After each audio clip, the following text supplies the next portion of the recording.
All right. It's been making weird noises. So. I didn't feel like it is. Oh, it is. Okay, good. Don't stop what you're doing. I hope you'll all go and get a snack if you'd like. We are going to try to be fairly informal here today. I'm Betty Lou Watson, and I am the chairperson for the endowment committee. But what I'd like to do, first of all, is to introduce the leaders who are going to be speaking today. Joyce Day, Nicole Franklin. Is Nicole coming? Not here. She said she'd be here a little bit after 1. Okay. Yes. Laura Joyner is over here in black and white. And Herb Garrison, right there. He's also in black and white. We want to welcome all of you here today. What can you expect? And I know you all have this little outline in front of you. So let me tell you what I hope you can find today. I'd also like to introduce the other members of the endowment committee. If they're here, would you stand or raise your hand and let's just thank you guys for coming and for being part of getting the planning going. The idea of offering a workshop came out of discussions in our committee meetings, and we finally reached the conclusion that the topic was just so broad we didn't even know where to start. So, enter Joyce Day. And Joyce is the one who has come up with our outline for today. Our specific purpose today is to give you an overview of the topics that we plan to cover in a series of workshops throughout the year. The information that we're going to cover is important to all ages, and I really wish we had some younger folks here today. It would be important to parents who have young children, adult children who are caring for elderly parents,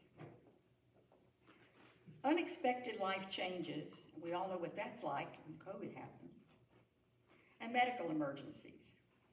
So that's just some of the things that we need to think about going forward. Matthew 24:36-44 begins with, "But about that day or hour, no one knows." And of course, Jesus was speaking about his return. But the same is true of us. We don't know what tomorrow will bring. Life is a series of transitions.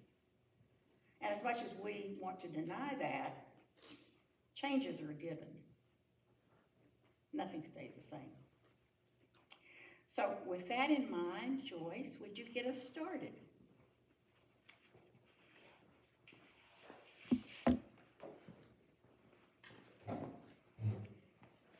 Let us open with prayer. God, as we gather here today, we do so knowing that you have given us this amazing gift of life. Help us to know ways that we can enhance the quality of our lives, and help us to know how we can prepare ourselves for what each and every one of us is going to face. And no, it's not taxes, God. We're talking about dying. We all will have to go there. But there's a way that we can do it that will help us to be better prepared, not only for ourselves, but for our family. So God, use this time to grow us in knowledge and in wisdom. Amen. So yes, I brought up the D word. Yes. It's not an easy topic. You know, we love to learn about how to take care of ourselves so we can live longer, right? That's why we started this seminar series with the idea of both living well and ending well. And it is important for us to have that knowledge of what should we eat, what shouldn't we eat, what is moderation, what is excess, the exercising side of things, and the meditation, the prayer side of things. All of that is important for our physical, mental, and spiritual health. Just as important, though, especially to our spiritual health, is the other side of things, and that is that preparing for the time when we will die. I don't know when and where the idea of our death became a morbid topic that we don't want to touch, but it's not. We, as Christians, know that we have eternal life in Christ. And it's almost like, if you think about it, a couple gets pregnant and they decide they don't want to talk about it because it's too messy. It's just not a fun thing to talk about. And so you don't go to the doctor. You don't buy the crib. You don't get the diapers. So what happens when the baby shows up? You're not ready. Well, we plan and we prepare for that first entering into this world. Why do we fear the idea of planning and preparing for us leaving this world to enter the next? Especially when we have a God who has promised us that it is more amazing than we can possibly imagine. So that is why we wanted to offer some discussion on and later seminars on the other side of life, where we will talk more about how to end well. But we're going to start with how to live well, how to enjoy our life in a way that is going to help us to have it for a longer time. And with that in mind, please come up front. Hello. Hey, Nicole. It is good to see you. This is Nicole. She's the one who's going to do the meditation one. So, are you first on our list? I think so. I can't. Yeah. Okay. So. Isn't that terrible? I don't have my list in front of me. I double checked it like 3 times this morning. So she is going to start us out with the spiritual side of things, but that's also important to our mental and our physical well-being. So, Nicole. Sure. Thank you. Hi, everyone. I know most of you. I'm Nicole Franklin. We come here to church and sing and do the music. But one of the things that Joyce and I have really enjoyed doing together over the last few years is some contemplative practices classes for our TGIW. And how many of you have been associated or introduced to mindfulness or meditation or anything like that? I know Marianne has done it. Good. So some of you have already done it. I actually was introduced to mindfulness, not in a spiritual way, but it definitely penetrated my spiritual life quite a bit. So just briefly, I went through a certification process through ECU to teach some mindfulness things to some of the kids at school, because we found that so many of our college students are so stressed out and just really running at a really high anxiety level pretty constantly. So it was just a way that we could, I did it with a colleague of mine at school, that we could teach them some skills and some practices to lower that level of anxiety. And with all the research, those of you who are doctors and medical people in the field, in the room, I know that you probably already know this much better than I do, but what we used to think is that the brain was fixed at a certain time, right? That the brain changes and kind of grows, and then they thought that the brain was finished growing. It was fixed and nothing else would change it at a certain point in our development. But now they know that's not true. That the brain is what they call it neuroplasticity, right? That the brain can make new connections within itself and can actually change. And spiritually, that blew my mind, because I thought in scripture where it talks about the renewing of our minds, right? That it's literally physically possible, along with spiritually and mentally possible, to renew our minds. And so it just became really intriguing to me, not only for the, quote unquote secular reasons of bringing our anxiety level down. It literally our parasympathetic nervous systems will calm with some of these practices. So all of those physical benefits also come along with a giant spiritual benefit, which is, you know, and Joyce and I have talked about this a lot, but I feel like just bringing myself inward and knowing that, like, God is there always to meet me right there, right? That I don't have to go outside of myself to find God, that I can get quiet, I can breathe, I can get in touch inwardly, and God is right there to love me, to meet me just as I am in that moment. And so it's also had a huge spiritual impact on my life. Is there anything else I want to say about that? that I want to say about that? I have not taken the mind reading part of that. Yeah. Joyce and I have done so many things together. So I just wanted to do a really simple exercise with you all today that has to do with our breath. A lot of the meditation practices use anchors, right? So you can keep your eyes open and look at something as an anchor. You can close your eyes and listen to sounds in the room as an anchor. But a lot of the meditation practices has the breath as an anchor, where you just kind of focus on the breath. And from a spiritual standpoint, I feel, you know, the spirit, a lot of the Hebrew and Greek definitions for spirit or Holy Spirit in the scripture is breath. Ruach is the Hebrew word, right? And it is breath. So sometimes feeling our own breath as, you know, and then connecting that with the Holy Spirit within us, and just the spirit that's within us and all around us has been just a really beautiful picture and practice for me. So do y'all want to practice a little meditation with me? Okay, so get really comfortable. You can just get into your, you know, whatever position feels really comfortable but also supportive for you in your chair. You can, whatever, there's no specific, you know, you can kind of lean back, you can keep your legs crossed, you can uncross them, but whatever feels really comfortable for you, sit in the relaxed posture. And if you feel comfortable with this, go ahead and close your eyes for me. If you don't feel comfortable closing your eyes, you can just keep a soft, unfocused kind of gaze toward the floor or toward an object in the room, okay? Now, I know you've all gotten here, you've maybe gotten a snack, you've visited, so I want you to let yourself switch now from your usual active or doing mode to a mode of simply being.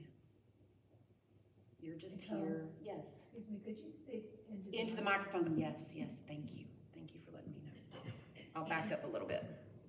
So we're going to allow ourselves to switch from an active mode of doing, being busy, to a mode of just being.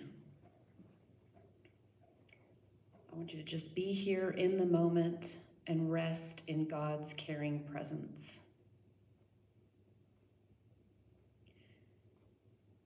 And as you allow your body to become still, bring your attention to the fact that you're breathing.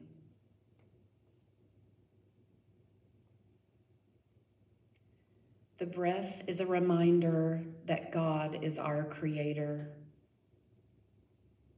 In Genesis 2:7, it says, "And the Lord God formed man of the dust of the ground and breathed into his nostrils the breath of life. And man became a living soul." With every breath in, recognize God breathing his life into you. And with every breath out, place yourself in God's hands, resting in the Lord.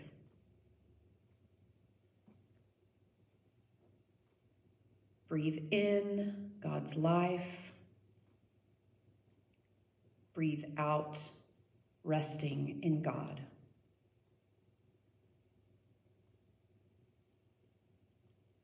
Breathe in God's life. Breathe out, resting in God.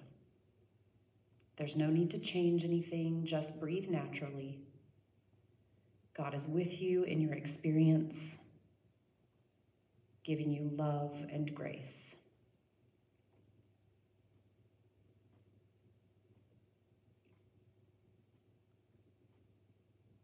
In God's life, out God's rest.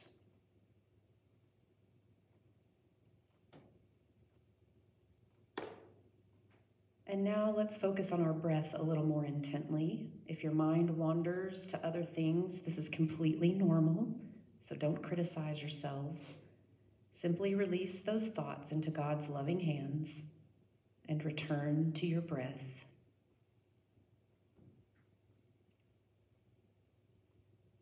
Simply yield and turn your focus back to the breath, releasing your thoughts to God.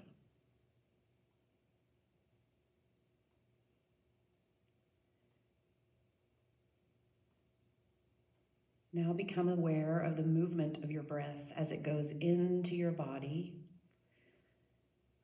and as it leaves your body. Notice how it feels to you. There's no need to manipulate the breath in any way or change it. Simply be aware of it and of any feelings you have associated with your breathing.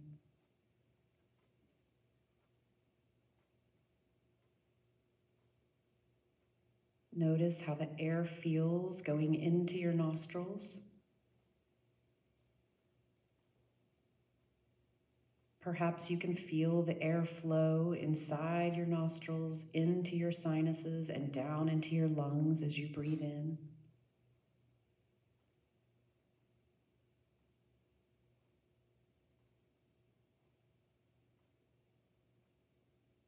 Notice how the breath feels deep down in your belly.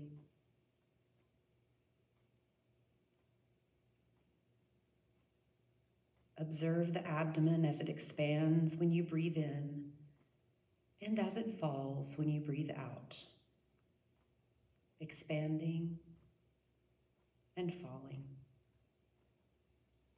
expanding and falling.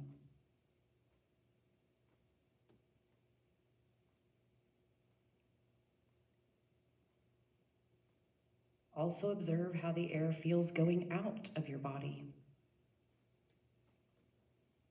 Just be completely here in each moment with each breath. No need to try to do anything. No need to get any place. Simply be with your breath.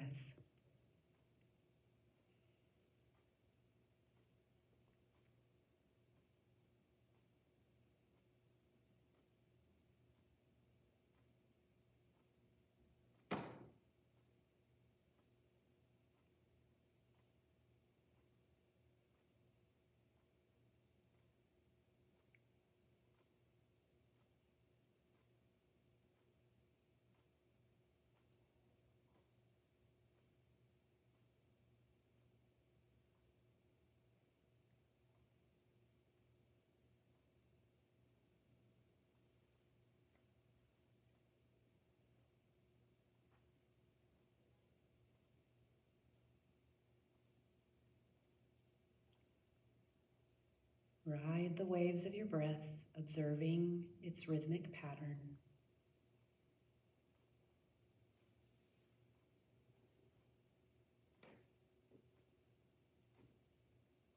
When your mind wanders, gently release those thoughts into God's hands and bring it back to the moment-to-moment sense of the flow of your breathing, in and out, in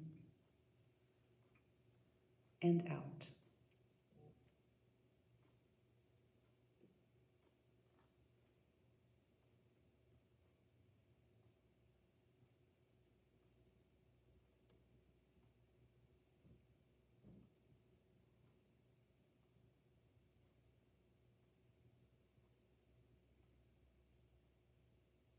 Your breath is an anchor to focus your attention.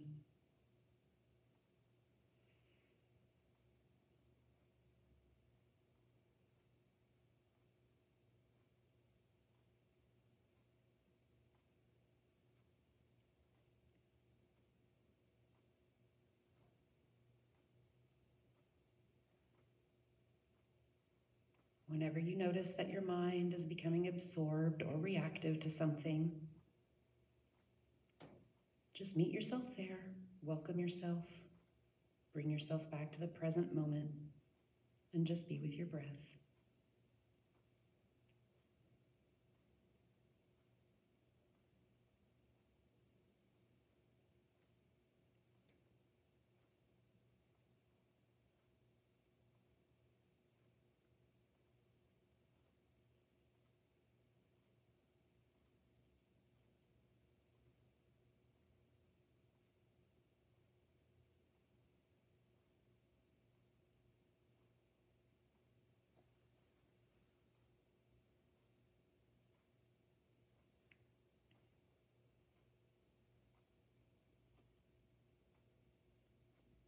In a moment, at the sound of the bell, the meditation will end. And when you're ready, bring your awareness back to the room, opening your eyes.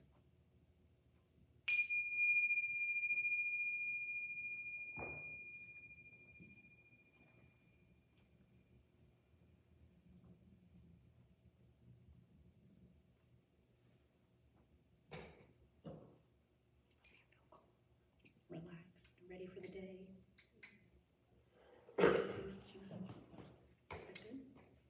Thank you all for having me. Thank you. Yeah, you're welcome.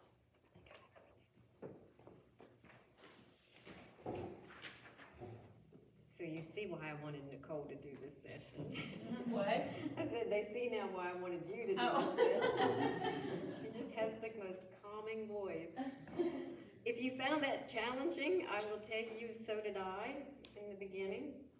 And now it is like the most wonderful gift I give myself. So even if you were like, yeah, that's just not me, don't give up. Keep trying. Keep at it. And there are wonderful apps on your phone or on your iPad that you can use. Insight Timer is one. Calm is one. I'm sure there are others, but those are the two that I know some of us have used and certainly can tell you about how good they are. Any questions? And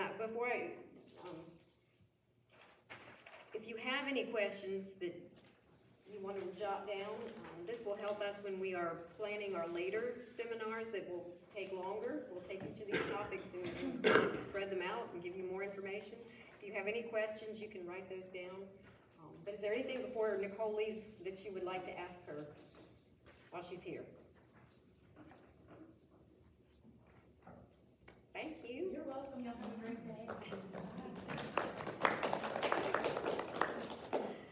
All right, next up is Laura Joyner. She is also part of our church, and she is your physical therapist, right? That's her job. And so I asked her to come and do the movement part. Also, we are recording this, so I hope it's okay if we record you. Because I'm hoping, since this was an odd time for some folks, that we'll get it out on our Facebook page and folks can see it there. Okay? All right, I think that's all I need. So I'm gonna slide behind you. That's fine. Okay, I usually don't have a problem being heard, so if I move away from the microphone, I think you can still hear me. So like Joy said, I've been a physical therapist for 35 years. So I know fitness and stretching and strengthening and all of that. So the first thing I want you to do, you have a little half sheet on your table. So if you could find that and take just a minute and complete the yes/no questions. Not the why part, we'll do that in a second. Just the 10 yes/no questions on that little half sheet of paper. And really just read the question and answer the first thing that comes to your mind, the yes/no part of it. And I think Joyce has some pens if you don't have a pen. Yes, there are. Anybody need one? Does anybody need a pen?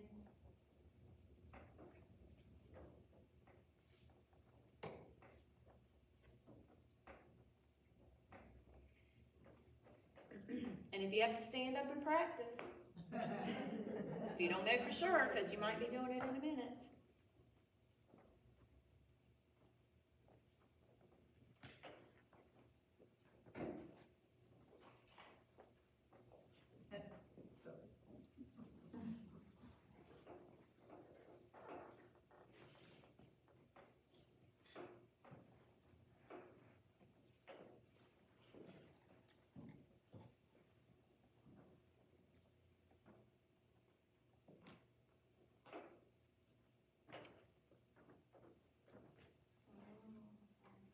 everybody about done?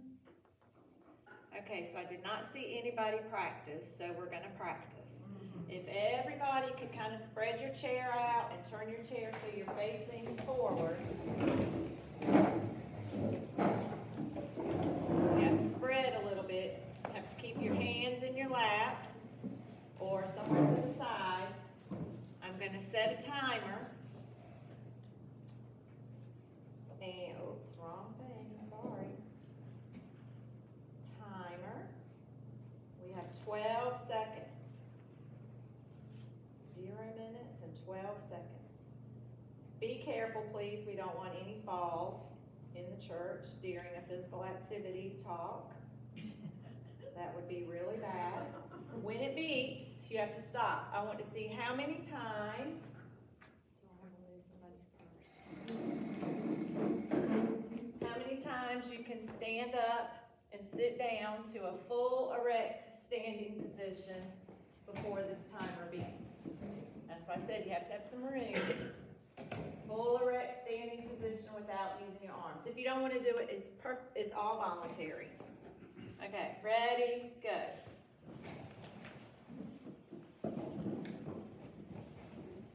Full erect standing position.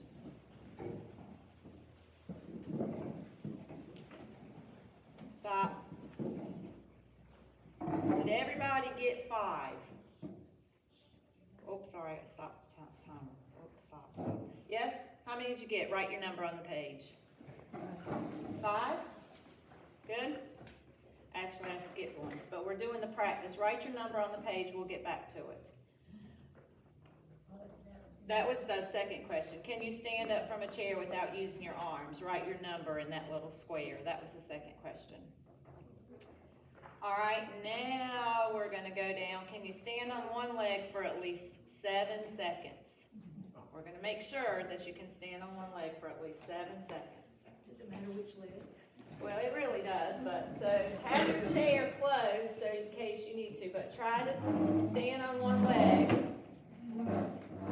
without using your arms for at least 7 seconds. Okay, start. Oh. Y'all have made 3 seconds before I heard some O's. That's 7 seconds. Stop. Did you make it without putting your arms down, wobbling, loss of balance? No? Okay, we're going to try the other leg. All right, try your other leg. Ready? Start.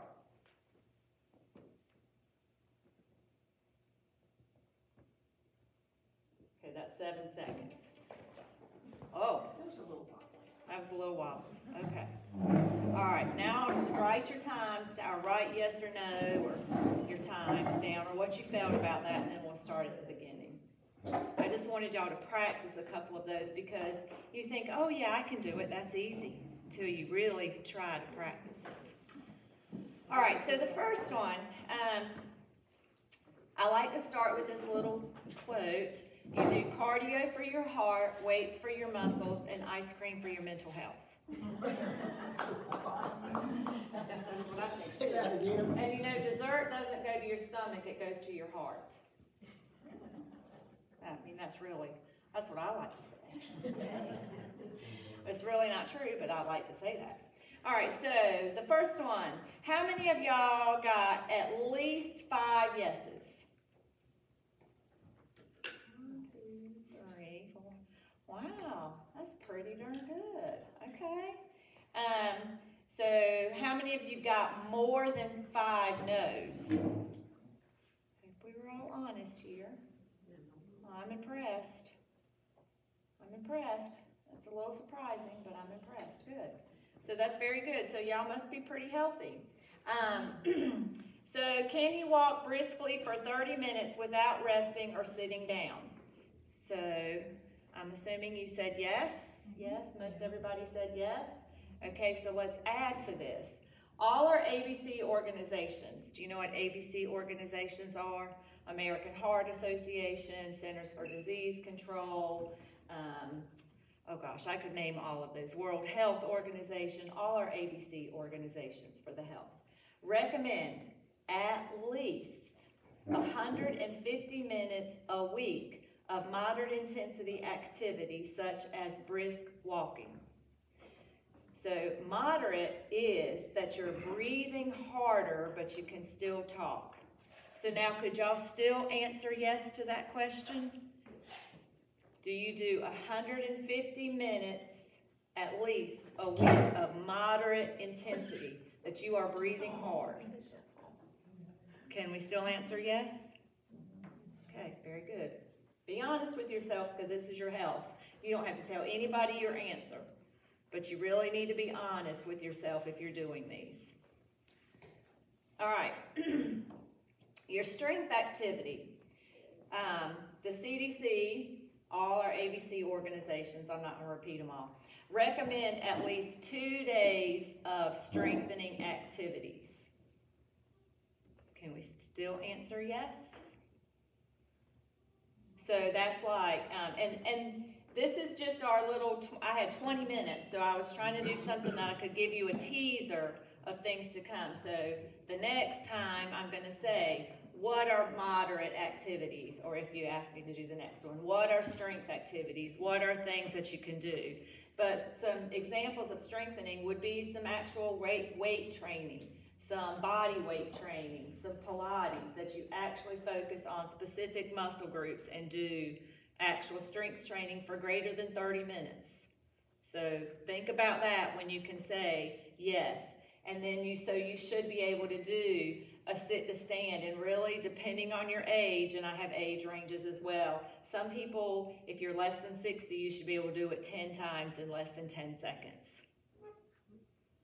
So most of y'all got 5 times in less than 12, which is good. I think that's the breakdown for over 70.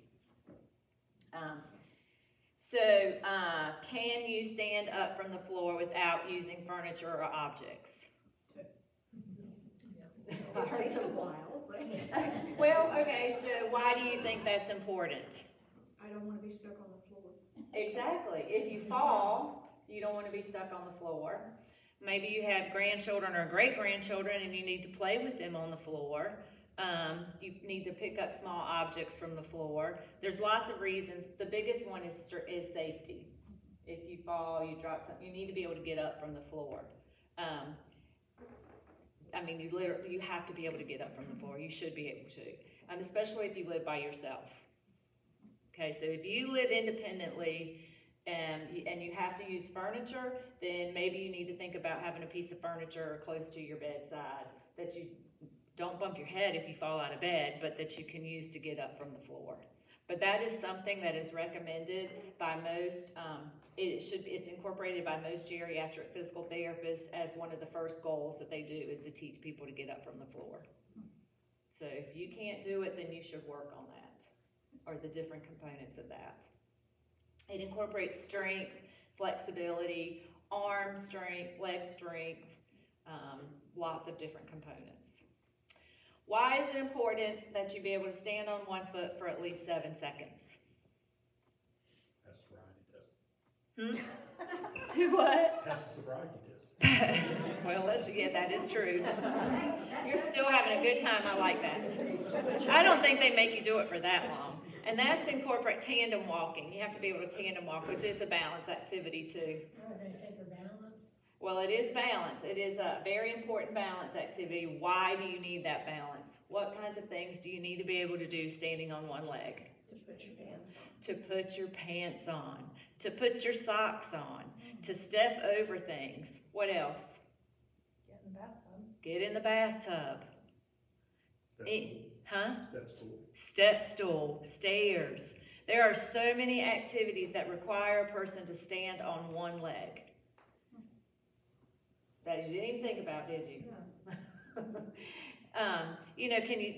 Can you stand on one leg to put your socks on? You still can do it. I'm not going to lean on this because it probably moves. Most people lean on their bed and do it, but you still have to be able to stand on one leg and be able to hold your weight on one ankle.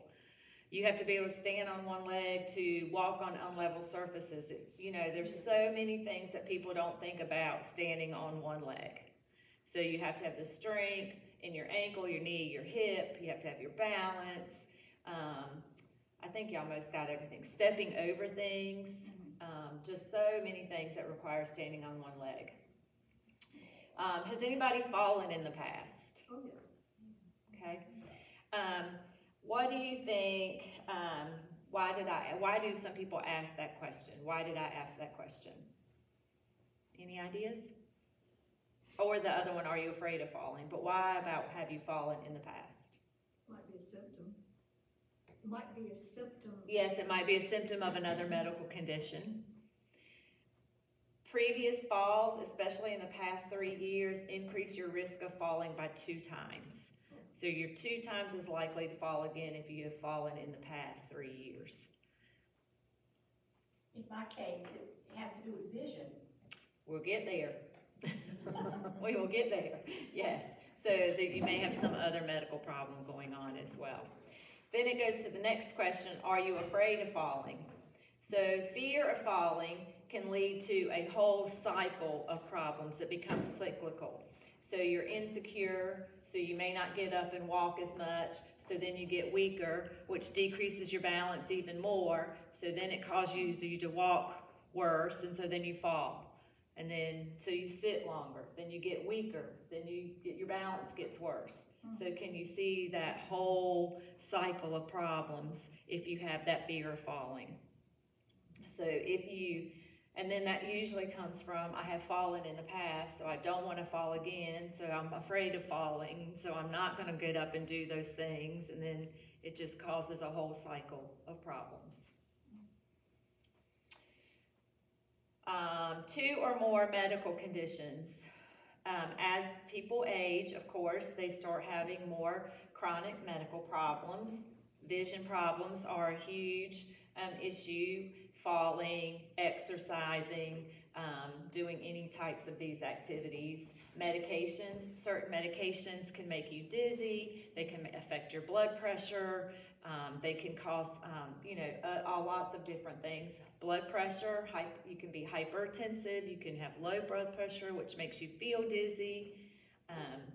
There's a lot of diabetes, unfortunately, in a lot younger than what it used to be. You can have peripheral neuropathy, which is weakness in your feet, and sensory problems, which also affects your ability to exercise and also affects falling. Incontinence. Why do you think incontinence could be a problem? You're afraid of getting wet. Well, yeah. Why? What else could incontinence affect? Like you may not want to do some strengthening exercises because you're afraid that you might have an accident. What else about incontinence? It dampens your ability to laugh a lot. It does. It does. It does. Yes.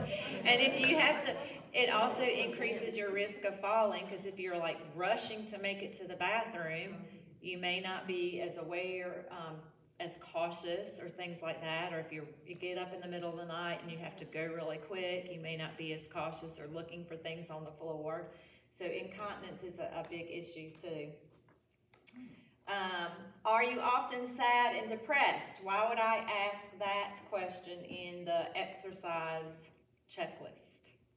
Sit around and do nothing. Exactly. You sit around and do nothing. You're sad. Everything slows down. You don't want to get out of the chair. You don't want to do this. And then it goes back to that kind of the same things. Are you afraid of falling? If you don't want to get up, then you get weaker. Then it gets harder to do that sit to stand. And so then your balance gets worse. And again, you're just in that cycle of things. And it also goes to that mental health. A lot of things. When you exercise, your body produces endorphins that make you feel better. So if you don't exercise or move or just do something, then you're going to have a decreased production of those happy endorphins. So then you get sadder. So you want to move, just do something. People often don't like me being a physical therapist. And I tell people, I said, I ask all my patients, what kind of exercise have you been doing? Exercise is like a 4-letter word. They don't like it. It's got way too many letters, but it's like a 4-letter word. So if you don't like the word exercise, replace it with physical activity. What type of activity have you been doing? What are you doing just to be active? Do you have difficulty putting on your shoes and socks? Not if I'm sitting.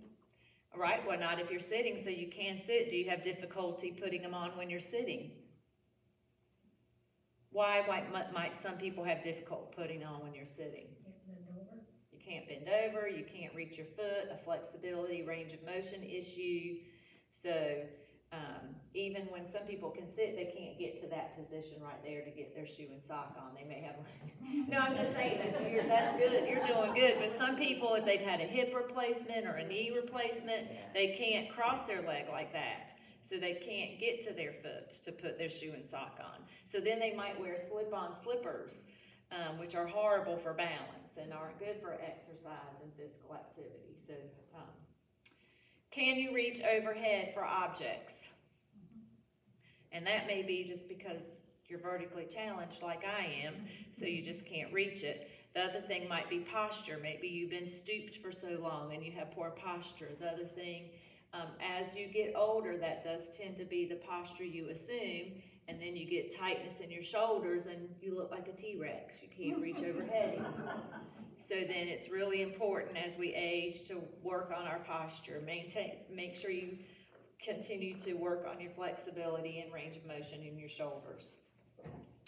So now, if I asked you to retake that test after we've discussed it, I want you to retake it now and see if your answers change based on what you know the whys.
Did anybody significantly change, or did it just add clarification to what you had? Okay, good. All right, so I hope everybody's seen the importance of a well-rounded exercise routine. You have to have your cardio, which is what we talked about at the first couple of the ones. You need to have strengthening. You need to incorporate strengthening, and you also have to have stretching. So you can't just work one, you have to work all three parts. You have to have a well-rounded program. At the next session, I'll demonstrate some specific and easy ways to incorporate exercise more into your daily routine rather than having to, go to a gym or go somewhere specific. There's ways that you can do physical activity as part of your daily routine, and also to continue to highlight the numerous benefits from exercise. Does anybody have any questions for today? Yes, sir. Your strength building activities, you said 2 days a week, but I missed the time. For at least 30 minutes. At least 30 minutes, okay.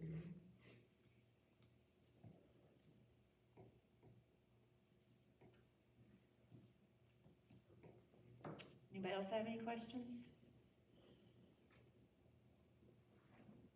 Is riding an exercise bike considered cardio or? It's a little bit of both. You can probably count that as cardio and strengthening for your legs. So that's one, even walking, if you do it at a brisk pace and you actually move your arms some, that's awesome. They usually count walking as cardio. But I also think, if you're going up and down hills or if you're using your arms, that also can incorporate some strengthening.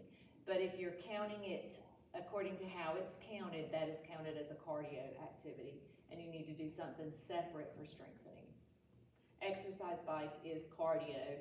I think it's a good leg strengthening as well. It depends on what resistance you put it on. If you have like very, very little resistance, then it's mostly just cardio. If you carry weights when you walk, like say you see people, does that? That would increase your arm exercise, so that would be strengthening for arm. Uh-huh. Working out on a new step machine, what does that count? Cardio. Cardio. And if it has a lot of resistance, the more resistance, that would also do some leg strengthening. So it's hard to tease out between cardio and strengthening. But the strengthening, what more we're looking for strengthening is more focused on specific muscle groups. So like you're strengthening your quadriceps, or you're strengthening your biceps, or you're strengthening specific muscle groups. When you're doing cardio, you're working your whole overall body.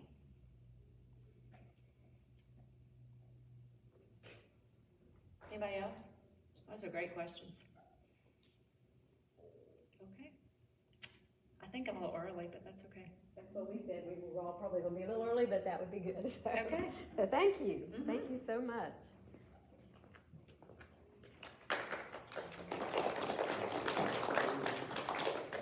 And yes, Laura, we want you back. Okay. All right. I do have some handouts for this next session.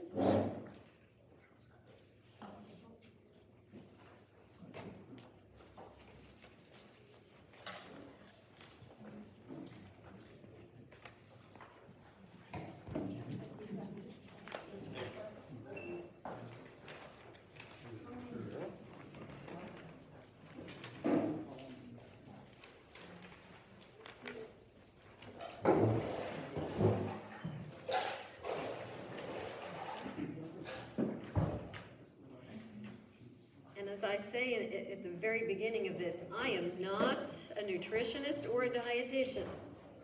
I simply did not have time to find one. So, but I had also, golly, a couple months now, well, it's been more than that, I went to a workshop that was put on by the North Carolina Council of Churches, a chaplain friend of mine at Cherry Hospital in Goldsboro, and some other organizations, and they did have a dietitian, and I took good notes. So I wanted to share some of what I learned there, and when we do have our nutrition workshop here, I will have a real dietitian nutritionist, somebody who really knows what they're talking about. But I found this workshop to be very, very helpful when I attended it. And so the first question is, why is it important? Why do we pay attention to what we eat? Well, you know, we know the typical, because we know that if we put on too much weight, then that's not good for our hearts. And Laura's told us that we need to do that cardio, and that makes it harder to do the cardio. But it's good for our mental health as well. Taking care of our diet helps our mental health as well as our physical health. And because we are body, mind, and spirit all together, it's also good for our spiritual health. And sometimes we like to divide out and say, well, I only need to worry about my body, or I only need to worry about my mental health, my spiritual life. No, they are all intertwined. We need to take care of our whole body if we are to have a healthy spirit as well as a healthy body and a healthy mind. Our guts and our brains are connected. That was something that was really new to me when I heard it at this workshop. Our guts and our brains are connected. There was a word for it too she had, and I don't remember what the word was. But anyway, an unhealthy gut leads to an unhealthy brain, and that leads to mental illness. They're finding a lot of connections too between unhealthy diet and dementia. So we need to be aware of that. What do we need to eat if we want healthy bodies and minds?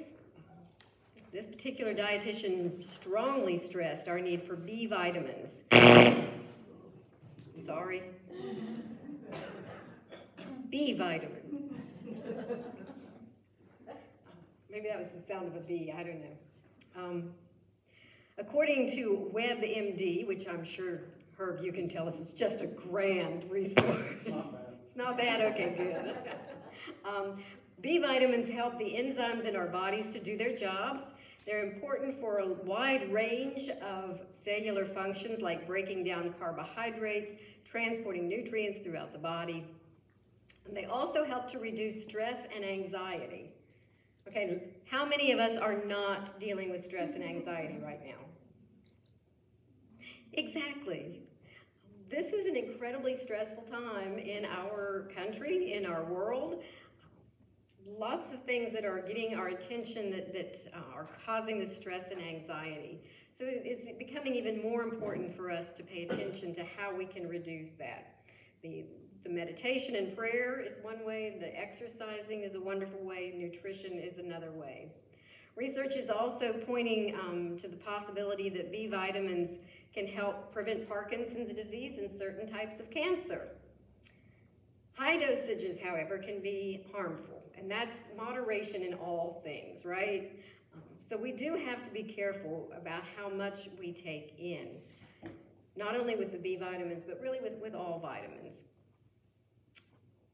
We can get B vitamins from whole grains, poultry, eggs, meat, and plant-based milk. How many of you have tried the plant-based milk? I have to confess I've not. What do you think? Is it? It depends on what kind, but yeah. Okay. I've done almond and oat. I use oat milk. Okay, well, see, I use oat milk when I go to Starbucks. What's an example of plant-based? Well, like the soy milk, oat milk. Oat milk, almond milk. Okay. So yeah, and there's a lot more variety now, even in the grocery stores. It's a lot easier for you to find these things, even not just plant-based milk, but plant-based meat products. So they're not really meat, but they're not bad, and they are healthier for us. So those are the B vitamins. Vitamin D gives us dopamine, which improves our mood. So there again, that mental health aspect. That's one reason why you feel better when you have been outside in the sunshine. We get a lot of our vitamin D from the sun.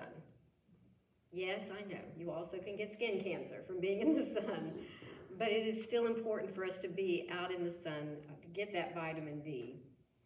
Other sources of vitamin D include fatty fish, eggs, and vitamin D fortified foods. And there again, our grocery stores are helping by making sure we have different types of fortified foods. There's calcium fortified, there's vitamin fortified. Now we all know that fiber is important, yet we really don't always pay attention to how much fiber we get in our diet. You know, I grew up on Wonder Bread, right? I mean, my parents, they didn't have a clue that you really should have like whole grain bread. White bread was it. But it's not it. We really need to be careful about making sure we get enough fiber. Fiber helps to grow the good bacteria in our guts, and yes, there is such a thing as good bacteria. It also reduces anxiety and depression. Do you see a tendency here? Reduces stress, reduces anxiety, reduces depression. Our gut is connected to our brain. Fiber also helps us be regular in what I like to call potty times. I have 3 cats, so we talk about potty times a lot. To receive these benefits, we need to take in 20 to 30 grams of fiber a day. That sounds like a lot. We can do that by eating whole grain foods, fruits, and veggies, which, ta-da, we got back there at our snack table, and by using supplements such as Benefiber and Metamucil. As the older we get, the more help we need. with the Benefiber, the Metamucil. I use the Benefiber, highly recommend it. If you haven't been getting much fiber in your diet before now, you will want to add it in slowly. Has anybody ever done I'm going to become a really fiber conscious person and go from nothing to like 20 grams a day? Have you ever tried that? That's not a good idea. Yeah, you feel very uncomfortable when you do that. Even adding a little bit at a time can cause some issues, but again, you do not want to give up. You keep going, because as your system becomes more adjusted to the greater amount of fiber, the better you're going to feel. And all of the discomfort part is going to go away. You can get fiber in like prunes, right? Isn't that why we eat prunes? The only thing is you also get a lot of sugar in prunes, so you got to be a little careful with that.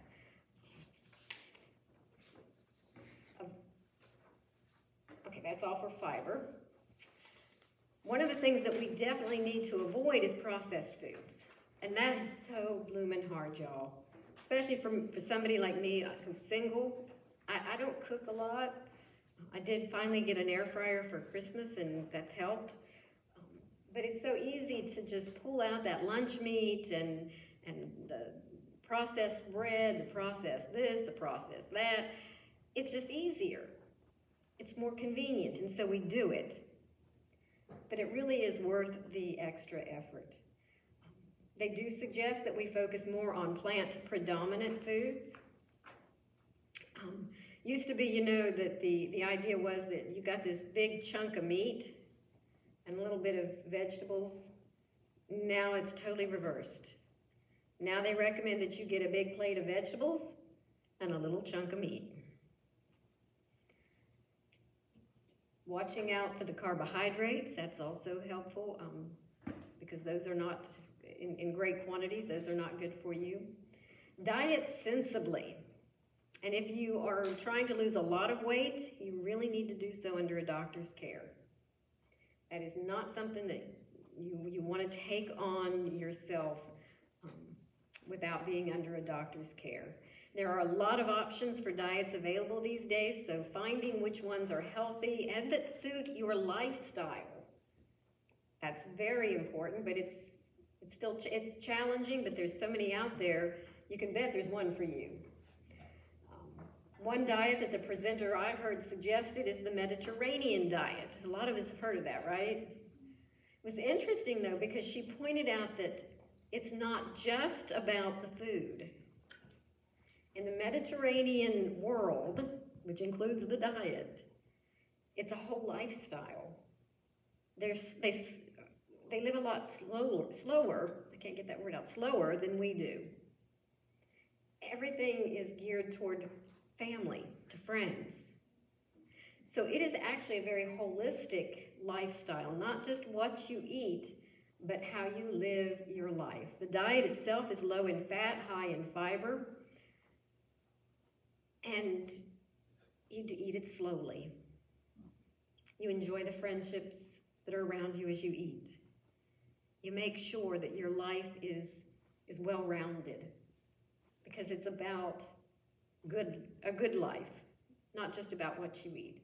And I've just always noticed that here in America, we have a tendency to get obsessed with things. So we obsess about, what am I going to eat? What am I eating? Okay, I can't eat carbs. I can't eat this type of thing. I got to give up all sugar. I got to give this up. I'm going to go on the keto diet. I don't even know what that is. But we get focused and obsessed with the food we eat. And what we should do is relax into it. Let ourselves enjoy the meal. Not just the food, but the meal. If we eat more slowly, then we don't eat as much.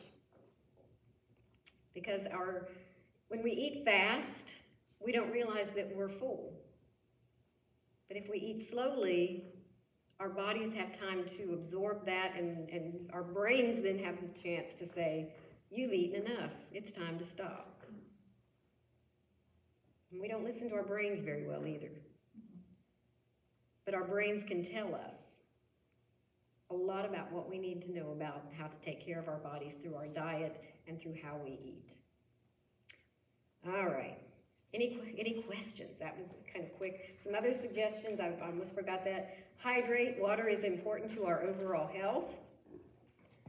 One recommendation that I've heard is to drink half of our body weight in ounces. So since I weigh around 120 pounds, I should drink about 60 ounces a day. I don't. I got to work on that. Hydration is very important. Use what's called the HIT method. Eat things that are healthy, inviting, and tasty. And then again, moderation is key. We can even enjoy sweets if we don't overdo it.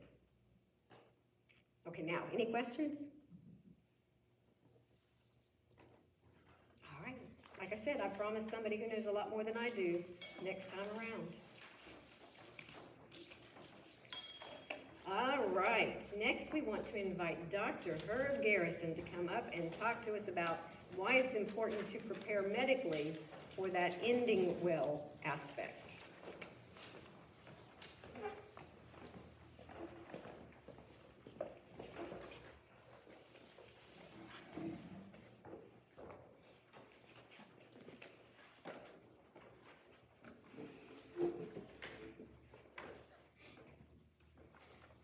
Never had a chance to preach in church before, so. Now we always ask Lynn, don't we? Yes. So I'm pretty excited. So I just might as well get this out of the way. I mentioned it on the way in. You know, people are dying to attend this seminar. Ooh, I know. So, okay, now that's out of the way. Let me just comment on a few of the things. Because you may not know much about physicians, but we know everything about everything. And if you don't believe that, just ask one about any subject, and they'll go start talking about it. Although we don't know that much about most things, but we know a lot about medicine, I hope. But I did want to talk about meditation, and Nicole was absolutely right that the brain does have what's called neuroplasticity.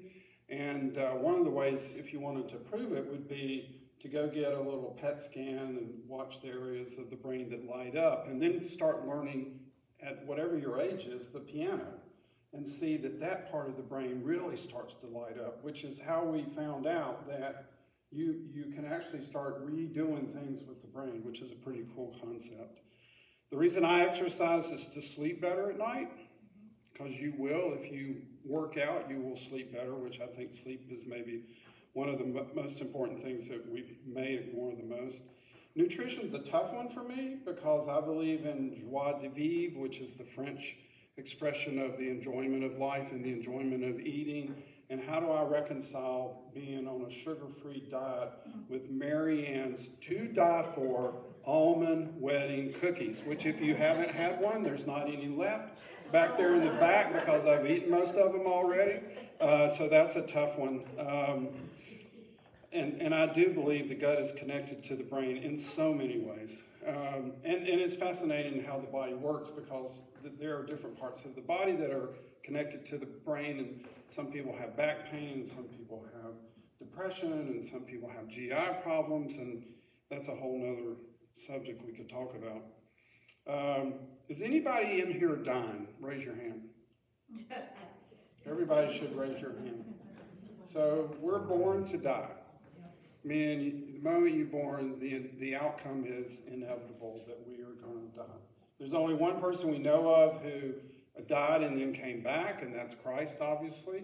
But most of us are going to be dead, put in the ground, burned up, whatever. And I'm being very frank about these terms, just so we'll get comfortable with talking about death. I will let you in on a couple of lingos that we use in the medical field. One is FTD. Anybody know what that means? So fixing to die. So that's when somebody comes into the emergency department and we look at them and we say, oh my gosh, they're FTD, which they're fixing to die. And I'll talk about one soon. And then DRT. Anybody know DRT, that term? Right, Which is, resuscitate. pardon? Do not resuscitate. Do not resuscitate. No, DRT. DRT. What? Dead right there. Dead right there, exactly, which is another great term, which is, yeah, there's nothing we're going to be able to do about that. So that's gallows humor, and it's a good thing to have when you're talking about death. Let me just tell you a little bit about myself and the background I bring to this. So I'm an emergency physician. This is the 50th year I've worked in emergency care in some form or fashion. I started out as a nursing assistant, and then actually went to nursing school and finished that, then went to PA school, then did a bunch of pre-med stuff, and then went to medical school. And so over the course of those 50 years, I've taken care of a lot of patients in the emergency department, including yesterday when I did a shift in the emergency department here at ECU Health Medical Center, which is one of the busiest emergency departments in the country.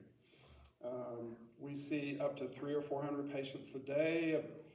If you count the PEDS emergency department, it's 150,000 patients a year or something like that. If you've ever been there, you know it can be a very busy, very crowded place. There's lots of patients coming in there who are FTD, hopefully not too many DRT, but it's a experience that I've had, and it's brought a lot of joy to my life. I'm also an administrator, so I spend most of my time in an office looking at a computer and working with groups and going to meetings. When I used to be the doctor for the North Carolina State Highway Patrol and did that for 5 years, which is a fascinating experience. And then when I came back from that into an administrative job, and my daughter Bethany said, "Dad, what kind of work do you do now?" And I said, "I go to meetings all day." And she said, "What kind of work is that?" Which is a great question because it's not really work. You know, we talk about what people should be doing and things like that. Let me describe to you 3 deaths. I think the first dead person I saw was my grandfather. I was about 10 years of age, and he was lying in a coffin. He died young at 57 years of age, maybe 56. Sudden cardiac death. He had a big heart attack. He was being treated for his high blood pressure with phenobarbital, which tells you how far we've come because that is not a blood pressure medicine. It doesn't really do anything for blood pressure. And he had clogging of his arteries, and he had a big heart attack and dropped dead, standing in the Atlantic Ocean down at Cherry Beach. My father, who had the same disease, lived to be 77, and shows you how far we've come in healthcare because he had a CABG, a coronary artery bypass graft, at 60 years of age, and then lived with atrial fibrillation and some stents and things like that till about 77. But the first person I saw as a healthcare person taking care of people who was dead was actually a friend of our family, and I was working as a nursing assistant in the emergency department at Mercy Hospital. It was actually more like an emergency room. And they brought in this guy that they'd been working on, and he had drowned. I actually think he had committed suicide. A lot of death relates to violence. And I knew him. And here was a person who was dead right in front of me. First time ever. And since then, I've dealt with probably thousands of people dying. The latest one, I can tell you, was about 2 weeks ago where a person came in with multiple gunshot wounds. There was a gunshot wound here and here and here and here. And they were DRT, dead right there. They'd been working on them since Wilson, where they got shot. And we actually did a thoracotomy, which is where we opened the chest because we were thinking maybe there was a chance we could stop the bleeding, but we couldn't. And so death happens. Y'all have lived long enough to know that you might be able to get to a point of dying without it being a violent death, where you're not in a car wreck or shot or something like that. And that's actually way better because then you can do something about it. You can actually do some planning, and that's what we're going to talk about for the next few minutes. Which brings me to the third death I was going to tell you about. So one day I was in the emergency department here, and one of the family medicine interns came up to me and said, "Dr. Garrison, do you mind if I go see a patient?" I said, "No, sure, just come get me if they're dying." which is what I tell all the residents, you know, just make sure you come get me if they're dying so we can make sure we intervene and stuff like that. She runs right back. I mean, she was gone like a minute and ran right back. She said, Dr. Garrison, I think this woman's dying. And I said, no, I was joking, you know, but let's go see. And so we go into the room, and sure enough, the woman was dying. And how we knew that was she was unresponsive. We couldn't wake her up. And she had what we call Cheyne-Stokes respirations, which is where you do periodic breathing. So you breathe sort of fast, then you stop for a while. Then you breathe sort of fast, then you stop for a while. So she was breathing like that, and that can be an antecedent to death. It's sort of an indication that somebody may be about to die. Fortunately, and she came from a nursing home, and fortunately she had some papers that said, do not resuscitate, don't intervene, don't do stuff. But what made this death special is I said to the nurse, where's the family? And she said, I called the daughter, and she's about an hour away. And I said, she's not going to make it. And so for the next hour, about every 5 minutes or so, this nurse leaned over to this woman and said, Mrs. Jones, you hang in there. Your daughter's on her way. This woman was about 8 years old and came from a nursing home, by the way. About 5 minutes later, Mrs. Jones, you hang in there. Your daughter's on your way. The periods of apnea, which is not breathing, got longer and longer. And I was going to say, she's going to be dead in just a couple minutes. An hour goes by. This whole time that the nurse is saying, hang in there. Your daughter's going to be here. The daughter arrives. She comes in. She leans over and says, Mom, we're here. We love you. And the woman took her last breath and died right there, which I thought was just a perfect death. It wasn't as good as some where people are talking right up to the end. You know, they know they have a terminal illness. They're able to have a conversation, and then they close their eyes and go to sleep, and you're holding their hand. But it was pretty close. And it also tells you a lot about, is there awareness? So this woman was unresponsive. If we rubbed her chest to try to induce a little pain, to try to get her to wake up, that was not going to happen. And Cheyne-Stokes respiration is a final sort of sign. You can have it actually when you're just sleeping at night, but if you see it in someone that they're also pale and don't have any blood pressure and things like that, you know they're about to die. But this woman was still hearing this nurse who was saying, your daughter's on her way, you hang in there, and or a little bit of divine intervention, I think. So anyway, so dying can be a pretty cool thing. We're all going to die, and how should we prepare for that? And there are some things that we should actually do. And I've got a bunch of handouts because I wouldn't be a doctor if I didn't bring a bunch of handouts. I did want to tell you about a couple books to die and how sort of long I've been in this business. So this is not one that I encourage you to buy, but I wanted to sort of tell you about it anyway. Elizabeth Kubler-Ross is a physician, and she came up with these stages of grief, stages of dying. And they are, as she described them in her book, denial and isolation, anger, bargaining, depression, acceptance, hope. She didn't have hope as a stage, but she wrote a chapter about that. And the reason these stages are important is if you're going to help people die, you're going to help people go through these stages. Denial is typically the first one. Someone gets a diagnosis of a terminal illness. No, I'm not going to die. I can't have this illness. And then eventually they accept it. And the one thing that we know, because people have done research, I'll tell you that this book was published in 1969. I actually met Dr. Kubler-Ross in 1973, and she wrote, to her cordially, Elizabeth K. Ross, MD, June 1973. So to have an autographed copy, Dr. Kubler-Ross is dead, by the way, she died. But to have a copy is a pretty cool thing. If I was going to recommend a book to you, it would be one by another physician, Atul Gawande. And the name of the book is Being Mortal. And I was going to bring my copy of it, but I noticed in my library that it was gone because I loaned it to somebody. But I've ordered another copy. But he's a famous physician author. He's a surgeon. works up in Boston. He's actually got an appointment in the administration right now. But his book will tell you that dying can be ugly. And our approach to it is not systematic. And that's why I'm so glad we're doing these seminars, because I think that's what we're getting at, is how can you think about it and how can you prepare and be ready. So I'm going to ask for some help in passing these out. And we're just going to briefly go over each one of these because it's sort of an introduction. Thanks, Trace. First, what was the author's name on it? So it's Atul, A-T-U-L, and Gawande, G-A-W-A-D-E. Atul Gawande. And the name of the book is Being Mortal.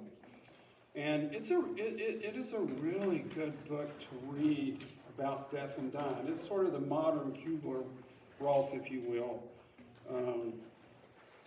about that. So we're gonna do 3 quick things. One is talk about planning, talk about directives, talk about durable power of attorney, end of life, and palliative and hospice care. And we're going to knock them out real quick because we'll probably go more in depth later. These are all from the Journal of the American Medical Association, which is, if you look at what are the most popular journals for physicians, it would be the New England Journal of Medicine and the Journal of the American Medical Association. And a couple decades ago, the Journal of the American Medical Association started putting these JAMA patient pages in the back of the journal, and they're pretty cool. And so I pulled the ones that relate to this just so you would have them. And they're sort of, most of them are in question and answer form. So what is advanced care planning? Basically, it's making sure you have a plan for the time where you can't say, here's what the plan is. So the best case scenario for us, somebody comes into the emergency department or comes into the cancer center or comes into wherever they are, and they're dying, and we can talk to them, and we can say, you know, you're fixing to die. Do you want us to pump on your chest? Do you want us to hook you up to a ventilator? Do you want us to give you antibiotics? Do you want us to give you IV fluids? And they say, you know what, I'm good, I'm done, I'm ready to go, I'm good with the Lord, I don't want any of that done. Or, yes, I'd like you to put me on a ventilator, I'd like antibiotics, I'd like IV fluids. So that's the best case scenario. The worst case scenario is where someone comes in unresponsive, and we don't have any of those instructions, and their relatives are fighting with each other over what we should do. That is my worst case scenario. And so the advanced planning is where, when you're in a good state of mind and you're not fixing to die, you can say, here's what I know I want to do. Now there's an important caveat, is that your wishes may change. You may be thinking, you know what, before I said do everything, but now I've changed my mind, so can you change your advanced planning, your advanced directive? And the answer is yes. If you still have the capacity, meaning you have all your cognitive ability about you and you know what you're doing, you can change things all the time. Now, if you're changing every other day, you may need to stop and talk and then think about, what am I doing here? So that's advanced planning, and the reason you need it is what would happen if you were too sick to actually contribute to those decisions. How would you let someone know, here's what I want to happen if something happens. If I'm unresponsive and there's no chance for me to be cured, I would like for you to do nothing. If there's a chance it's just an infection and some antibiotics may help it, I'd like you to give me some antibiotics. So where do you put those things? And you're going to put them in what's called an advanced directive. Dr. Joyce, only 3 more times. Do you have? That's all right. So this is another JAMA patient page, and these are again in the form of questions, and there's a lot of repeat information between these two. This one's a little bit more specific about advanced directives, and they start to mention the term living will, and they mention the term medical power of attorney up front, and we're going to talk about those just a little bit. A living will is sort of, you're still alive, but here's the directions I want you to do because I'm unable to give those myself. There's a good part in here about advanced directives in the law. Are they legally binding? And I will tell you that we're pretty good about following your advanced directive, but if they were to say, my advanced directive is you administer a lethal dose of morphine, we would not do that because now I'm going to be in trouble. And so there's nothing binding about the advanced directives except that we follow them. There's also a good section in here about, and it may be, it's actually under the durable power of attorney. But in advanced directives, you can say, here's who I'd like to speak on my behalf. Here's who knows where my advanced directives are. There's information over there about, and I'm sure we'll talk more about how you keep this stuff and where you keep it and how you keep it. But the point of today is you want to make sure the thing is written down and that you've communicated it to someone. Now, is there a threshold age for when you would have advanced directives? Like, should you wait till you're 70 or 65 or 55 or anything like that? And the answer is no, because you may get in a car wreck on the way home, and you may trip and fall and get a subdural hematoma, and someone's trying to decide what should we do. So you want to have advanced directives all the time. And then the next sort of thing here is still in that stuff is about durable power of attorney. Now, physicians naturally do not like attorneys, just because they sue us and cause us trouble. I will tell you that my daughter is a law student at the University of North Carolina at Chapel Hill. By the way, I know John's getting ready for the UNC game at 4 o'clock. Susan. He hates Carolina. So a durable power of attorney is a legal document. It's where you take this advanced directive and you actually write it down and you say, here's what we're going to have. But more importantly, you say, who can speak for me? Who can legally speak for me? That's what a durable power of attorney does. And if you have one for medical or healthcare durable power of attorney, it means that they're the ones who can say. So, and that helps us the most when we get into this situation where you've got a bunch of children who are fighting with each other over mom.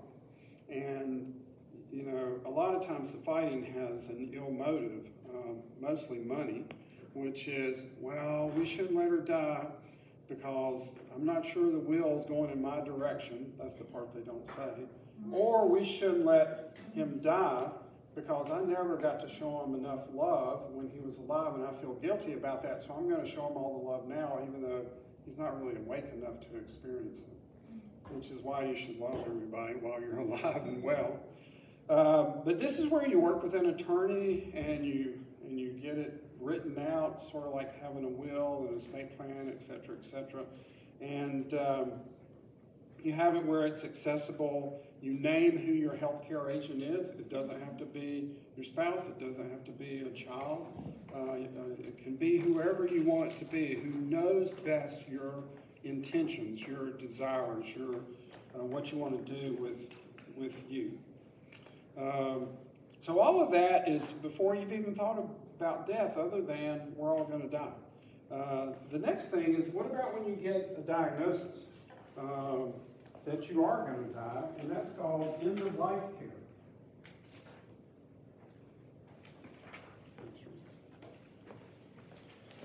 So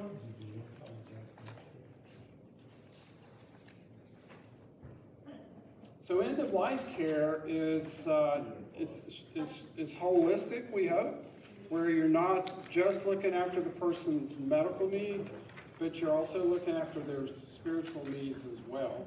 And it's where you've received a diagnosis or you have a condition that you know is going to cause your death soon, relatively soon. Typically it's cancer, but it doesn't have to be cancer. It could be heart failure. I would say those are probably the two biggies where you know this is not a survivable condition. Sometimes it can be where something's happened to you. I'll give you an example as my mom. She broke her hip. And she said at 87 years of age, she didn't want to have an operation. And she said, I'm done. And we let the palliative care people start working with her, and then eventually the hospice care. So that's where we're going to finish, is palliative care and hospice care. This will be your last handout. And by the way, your homework is to read and study and know all this information. There will be a test later. There will be a test later. So you probably heard the terms palliative care and hospice care, and that's where palliative care and hospice care are very similar. It's to make sure you have the most comfort when you're in one of these situations. Palliative care is broader. You can actually be receiving palliative care, which means somebody's looking after your comfort without a terminal diagnosis per se. And then hospice care is where treatment has been withdrawn other than the treatment that brings you comfort. There's no more chemotherapy, no more antibiotics, no more IV fluids, no more chemotherapy. And you're just making sure the person's not suffering. That's what we do in the hospice care. And they also bring in the pastor and bring in the spiritual counselor and make sure that those spiritual needs are looked after as well. So to summarize, FTD, fixing to die. DRT, dead right there. We're all dying. We're all going to die. It's best if we think about it and plan for it beforehand. Y'all are being incredibly proactive by being here and thinking about it. And you know, the choir we need to be preaching to is out there. But we'll go more in depth, I assume, on advanced directives and living wills and durable power of attorney and palliative care and hospice care. Those are the things you need to be thinking about, and these handouts sort of provide some introductory information. Any questions? Yes? What did you say the difference is between palliative care and hospice care? Yeah, the terms sort of go together. I think the way I think of it is palliative care is something we do to make sure the person has comfort even while they're still receiving curative treatment. So you may have someone that's getting chemotherapy, but we're also going to make sure they have palliative care. When you transition to hospice care, typically it's all the curative treatments have been withdrawn, no more antibiotics, no more chemotherapy, and we're just keeping them comfortable. We don't really do things to accelerate death. The purpose of it is to make sure that someone's very comfortable and not suffering. That's the goal we're trying. And typically it involves, you know, doses of pain medicines and things like that. Any other questions? Yes, sir. You mentioned have paperwork accessible. Is that something that can be scanned into our, say if we have they provide a chart number, you know, the chart thing? Yeah, that we would love. I mean, it's one of the things you'll see that's part of the EPIC record is, are there advanced directives? So if you bring them, we can scan them in and put them up there, and we love doing that. You know, I mean, if we did it tomorrow and not die until 50 years. Yeah, they'd still be there. They're not going to go anywhere because you still have your unique record. We just, well, Go ahead. my husband passed just a little while ago, but before that, my daughter made us go to the attorney and get this.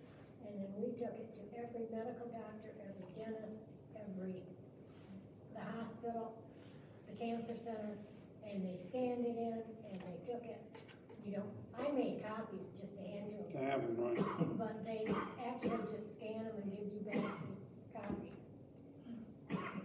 And when we went to, maybe I shouldn't say this, but when we That's went okay. to the attorney, I just said, well, my husband eyed me, he said, no. Okay, why not? He said, because something happens if you're in a car accident, who's gonna be the next one on the line? So he made us go down. Yeah. Primary, secondary, As far as a tertiary. granddaughter. And then that, and so then when we have the whatever situation it is, we know who to turn to say, okay, what's the plan? I'm sorry, I should have. No, that was perfect. All right, thank y'all.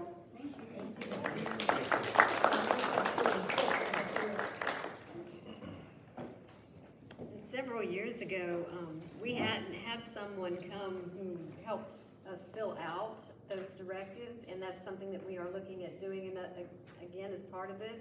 And she had her little scanning machine right there. We handed it to her. She scanned it right in. It is very important. And one of the reasons that Betty Lou was saying that she wished we had younger people here as well is because your children or your grandchildren, their well-being is at stake.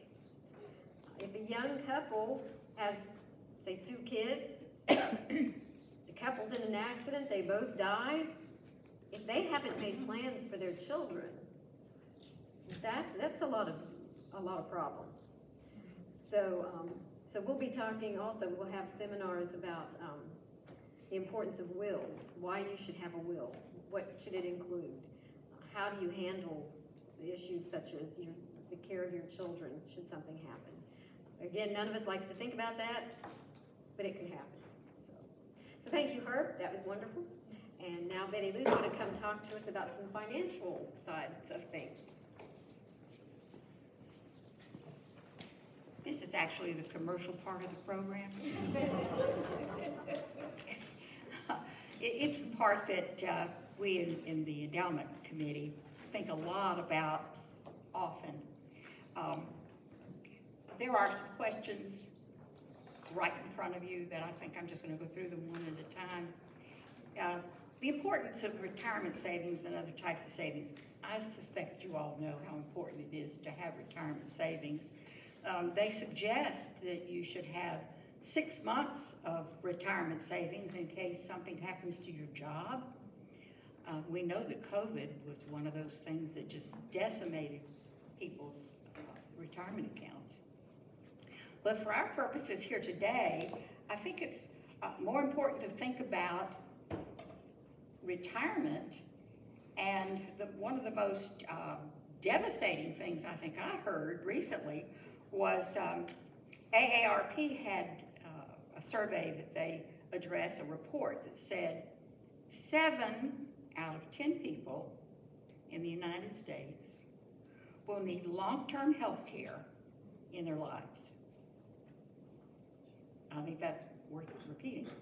7 out of 10 of us are going to need long-term health care in our lives.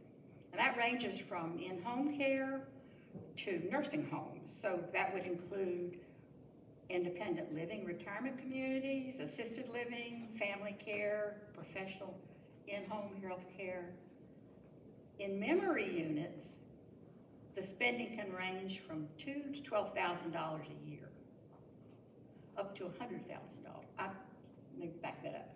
$2,000 to $12,000 a month, up to $100,000 a year.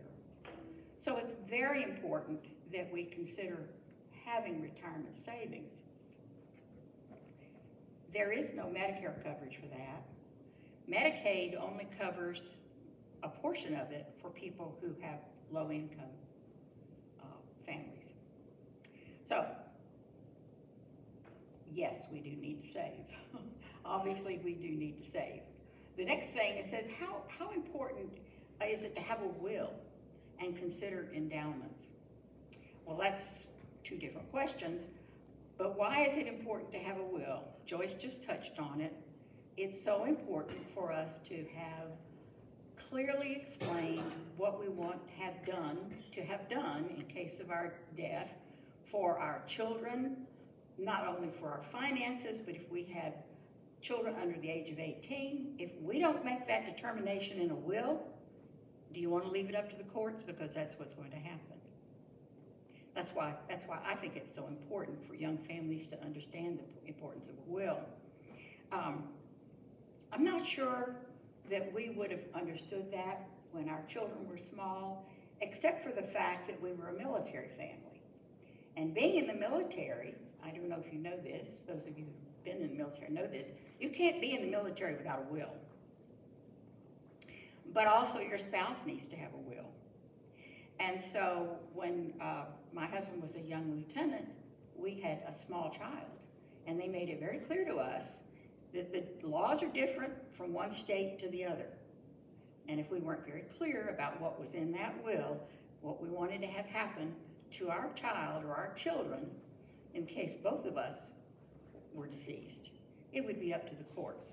So you may think automatically, if you're a grandparent, oh, well, I'll be the one that's receiving my grandchildren to care for them. Or if you're a young couple and you think, well, if something happens to both of us, our parents will take care of them. That may not be what will happen. So it's got to be clear in your will. Now, what about this idea of considering endowments in your will? Well, think about it this way. There really are, or should be, in every one of us, there are two pockets. All of you, I'm sure, support this church financially, or this church couldn't keep going. But when we talk about financially supporting the church, we're talking about this year. What are our goals for this year? What does this church wants to accomplish this year? Or in specialized years, are we going to expand? Are we adding another portion to the building? That requires some separate thinking and maybe a separate way of raising funds. But when you're thinking about legacy giving, we're thinking about more than just this year and what we're going to do this year. Do we want St. James to continue forever or until the Lord returns? I think we do. And so if there is something special that you think is important that we do it here at St. James, whether it's the food pantry or youth missions or just taking care of the building, you can put that in your will and it'll live beyond you and beyond your children and be a lifetime legacy. And we'll talk more in depth about how you do that, but there are all different kinds of ways to do that, and I'd be glad to talk to any of you about what we already have and what our needs are. But currently, those who have gone before us and thought about it carefully have planned a number of different ways to sort of protect financially who we are here at St. James. So there is a fund for property. There's one for missions. There are two for music or anything related to music and worship. Scholarship. We have a general scholarship fund, but there are at least 11 scholarships that are named scholarships that families put together for in memory of their loved ones. I'm sure I'm overlooking something, but you can see there is a lot of planning that has already gone into endowments. You can give to those existing endowments. You could put that in your will. You can give $10 a month now for those existing ones if that's what you choose to do. Or you can create something entirely new if that's what you want to do. The church that I came from had someone who was not even a church member saw that this was a church that really was trying to prepare elder care in such a way that we were going to offer daycare. They gave us $50,000 to put in an adult daycare endowment. So there are any number of ways that you can create endowments or add to the endowments that we already have. So we will probably talk about that more fully anytime that we can arrange to have another specialized time to just talk about endowments. So how about an attorney, a power of attorney? Yes, that's also important to do, and for the same reason that we've talked about having a medical power of attorney, it's important to think about having a power of attorney if something happens to you, just as Herb described, the same situation is going to affect you financially. So who's going to pick up the tab financially? And that's one of the reasons you would want to have a power of attorney. Going back to our own military years again, I was thinking about it. My husband was in Vietnam, and he wanted me to buy a house. I had to have his power of attorney in order to do that. So there are all kinds of practical ways and practical reasons to have a power of attorney. can go on. I can tell you that this year, the endowments that I just told you about totaled $22,210.74 in return that we received here in the church to use for these various funds and for the purposes to help with the budget. So the more we have, the more secure we are. And I invite you to consider endowment giving in your lifetime. Now, the other question is, you might say, well, I don't really have an estate. Why do I need a will? Well, once again, what do you mean by an estate? It might be just your children, or maybe you have a specialized interest in musical instruments. You have a whole room full of musical instruments. Who's going to get those when you're gone? What if you have a stamp collection that's very valuable? Who's going to get that? So these are all important things that you can consider when you are thinking about a will. One of the most important things to consider about a will is don't do it yourself. There are do-it-yourself wills, but there's so many things to be considered separately, and it's different from one state to another, and I do recommend that you find a local attorney to create your will. The last thing I would say is it's not a one and done. Every 5 years you should take another look at it. The people that you've named in your will may not have outlived you. Your circumstances may have changed, or there may have been some things that you've added that you'd like to add to your will. So I do recommend that you look at your will and go over it again for every 5 years. The other thing that we're going to be touching on, and I guess this is as good a time as any to start thinking about it, is we have a whole range of things over there for you to look at. Among other things, there's a brochure on the table over there that I put that's called Planning Your Legacy. This will give you a little more information than I have mentioned already about how you can work on your will. It's a guide to planning your will and trust, and how do I need to plan. And it comes in a large, it's about that size, big folder that you can fill out step by step. You can also do it online, and this comes from the Methodist Foundation. So if you pick up one of these over there, it'll tell you how to go about it. And it goes through and gives you all the things you want to consider when you're doing your planning of your will. So this, I think, is a very valuable little tool. I hope you'll pick up over there. There are a lot of other things that we've talked about that we want you to consider that overlap and impact those who come behind us. If you've done a will, where is it? Who has it? If you've made a list of all your medications, who knows where that is? Am I getting your wheels turning here?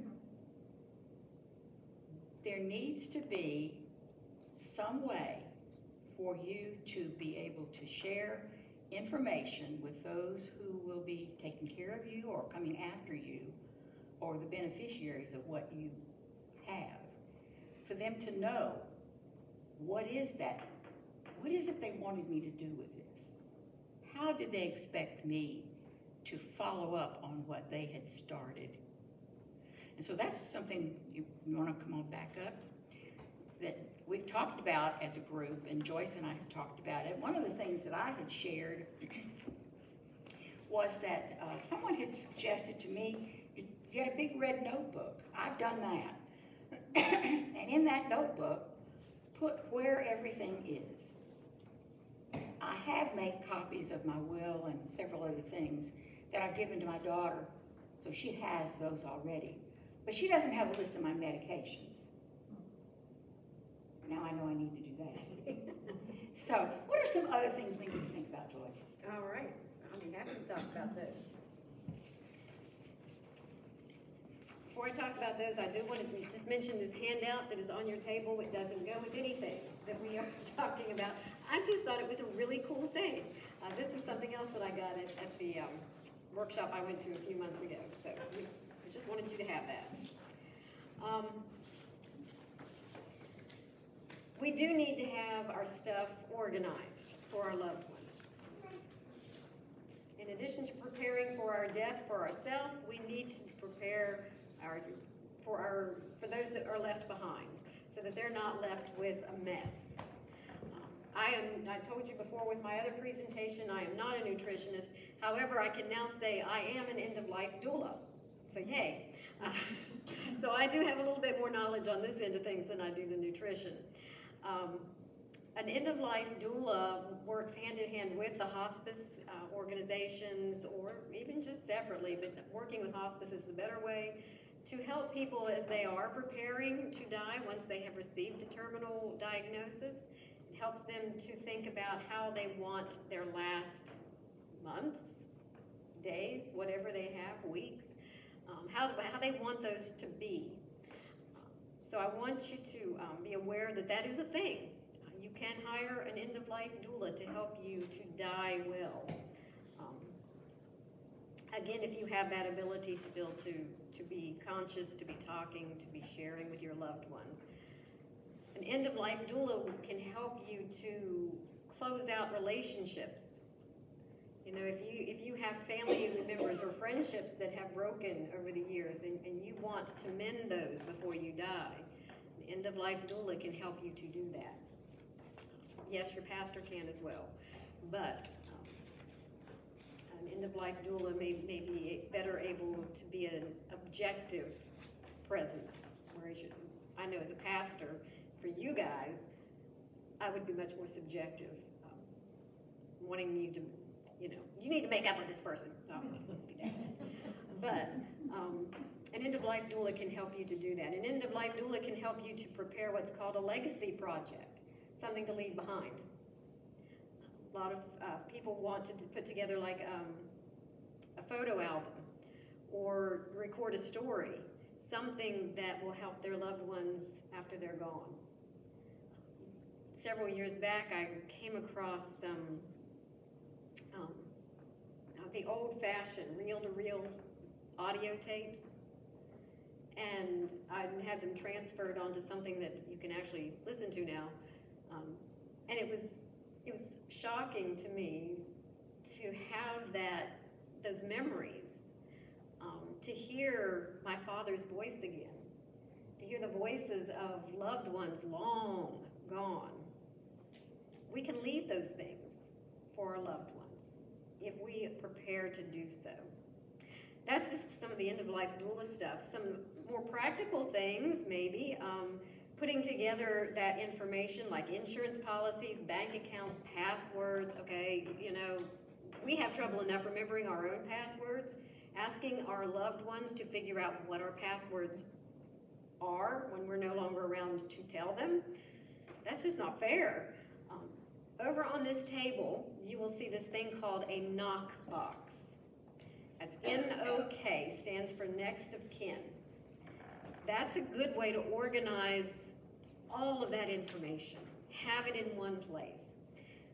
There's a website over there. There's also a handout with the website on it if you want to look that up and see about purchasing one.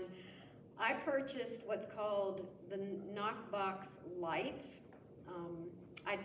It does not come with the box, basically. It's all the material. You have to go buy your own file folders, your own box to put it in.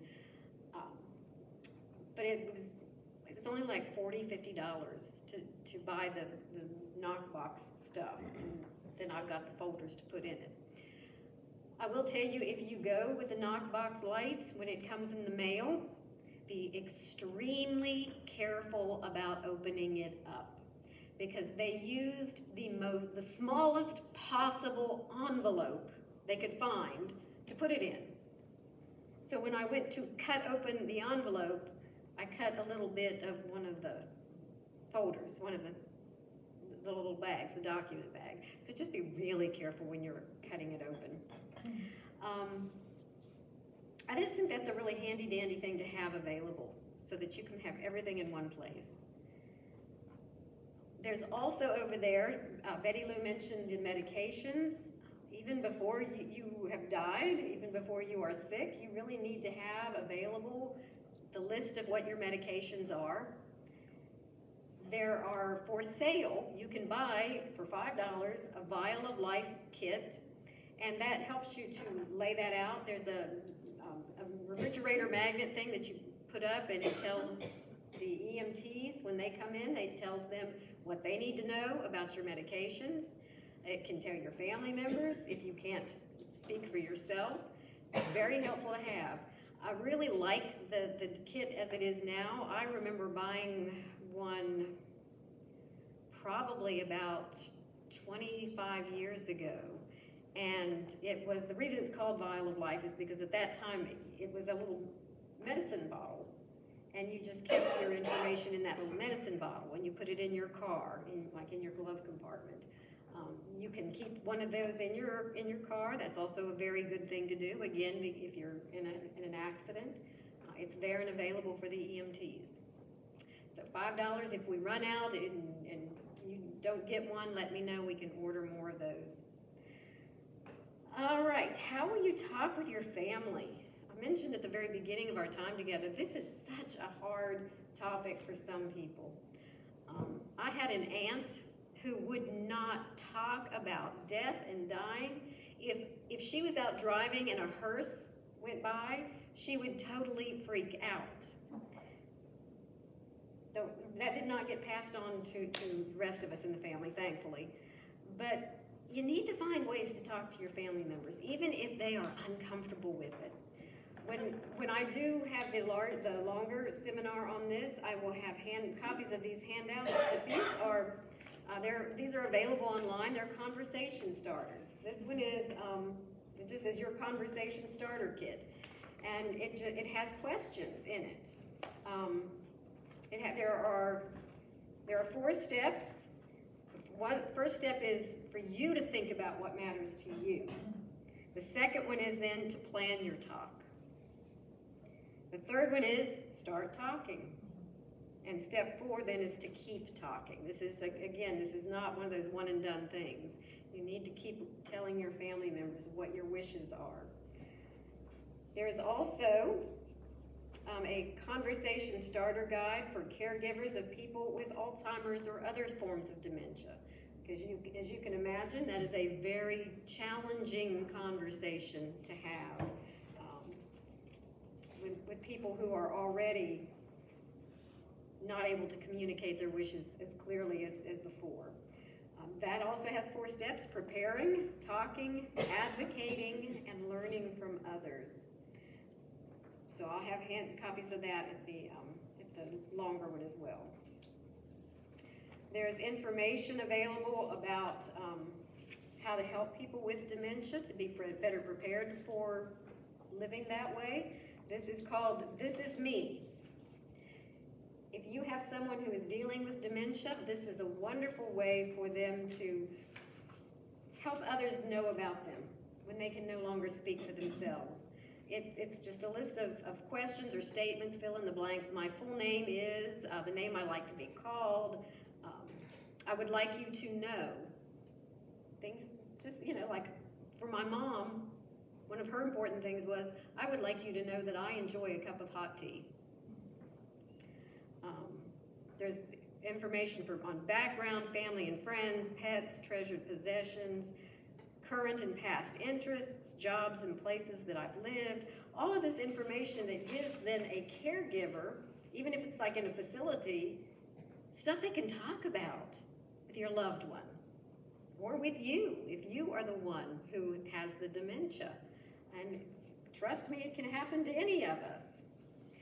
They're going back to the advanced directive. Compassion and Choices has a dementia provision for advanced directive care.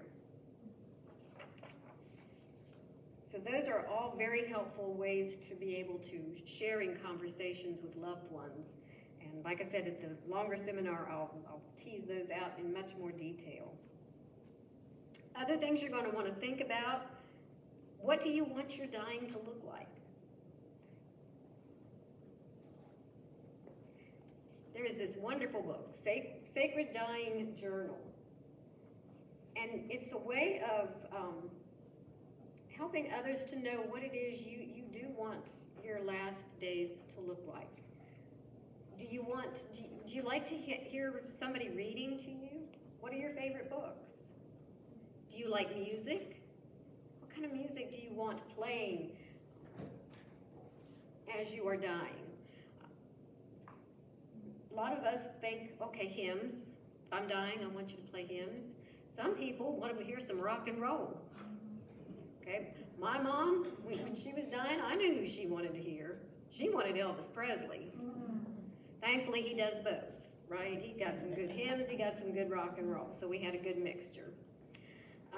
But that helps people around you to know what you want your ending days to be like. Do you want people around you? Some people are like, go away, everybody. I don't want to be here. I don't want you here either. Some people are like, surround me with family. Bring in all my friends. My best friend, she wouldn't let me visit even before she was officially dying. She didn't want other people to see her in that condition. So we need to let people know what our wishes are. And we need to honor the wishes of our loved ones. Okay? Let me say that again. We need to honor the wishes of our loved ones.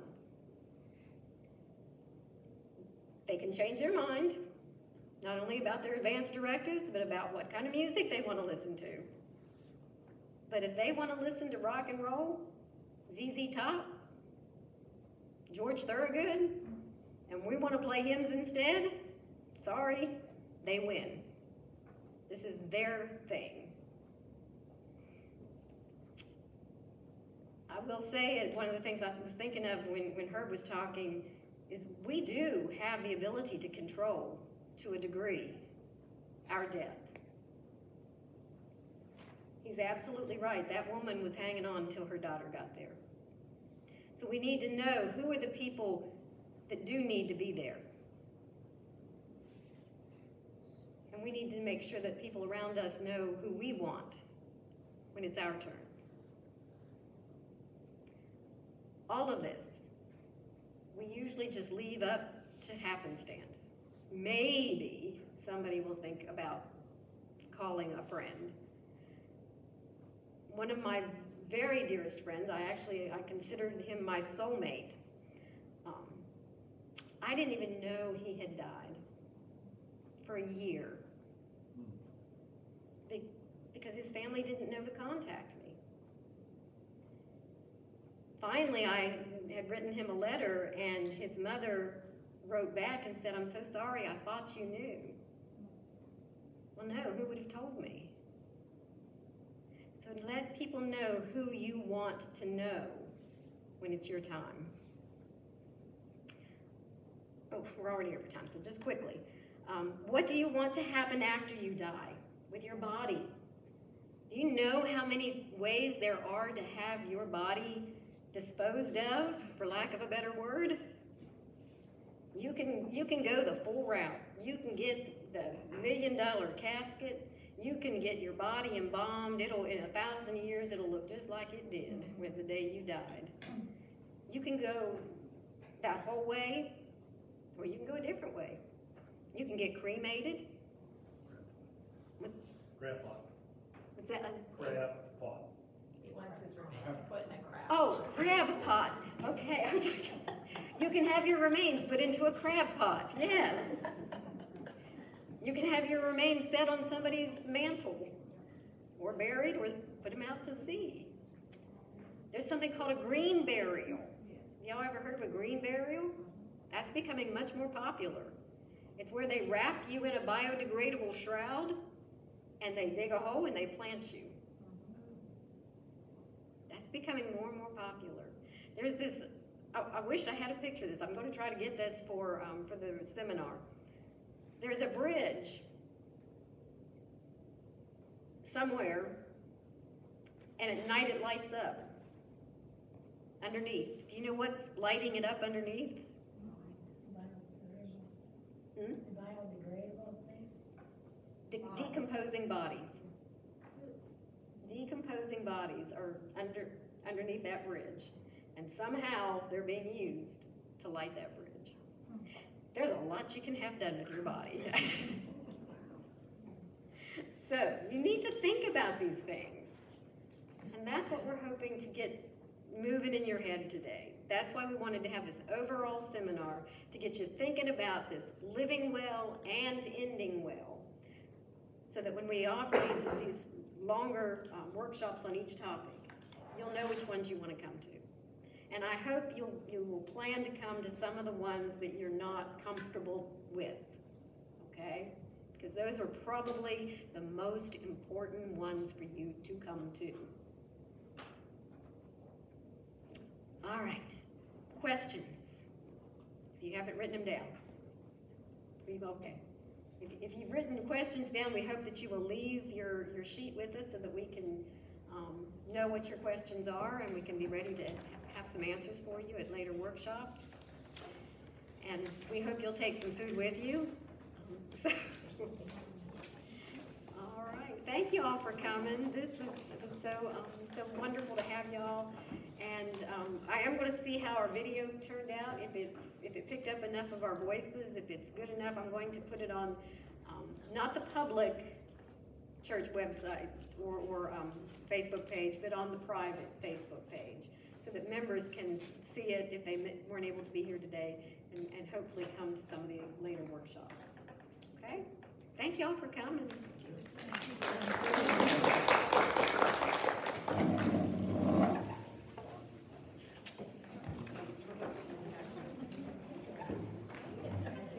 I did have one more book here. If you have, there's a lot of books about dying now. That one that Herb mentioned is a wonderful book, Being Mortal. It's really, really good. This is one, The Lost Art of Dying. If you're nervous about dying, or thinking about it, or talking about it, buy a book and start reading about it. It will help.